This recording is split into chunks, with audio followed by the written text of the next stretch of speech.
আসসালামু আলাইকুম। না রুটি খাম না মামা, খাই আইছি আমি। হ্যাঁ, খাওয়া দাওয়া করে পরে আইছি। কোন বেতে? ও চকের বেতে।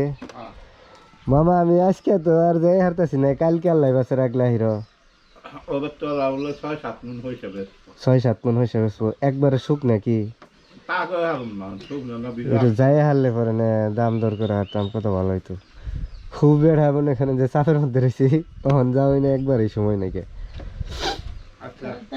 কালকে আল্লাহ বাসে রাখলে না দেখির যদি হ্যাঁ বেচা হারে বেচুক গা সমস্যা নাই গে, আর যদি না বেচে তাহলে কাল পরশু আনি আমি একবার আনি মাল দেখে দাম করে দেবো।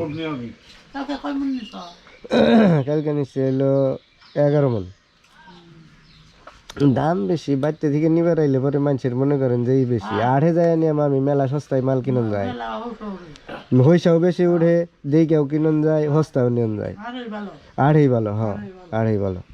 এর নিকে মনে করেন যে হ্যাঁ হ্যাঁ হ্যাঁ ই করো, হ্যাঁ কালকে টলি বেচেছি 1 ঘন্টা।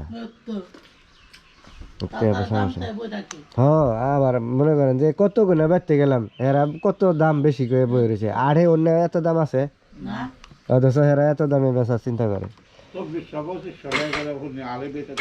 আচ্ছা তাইলে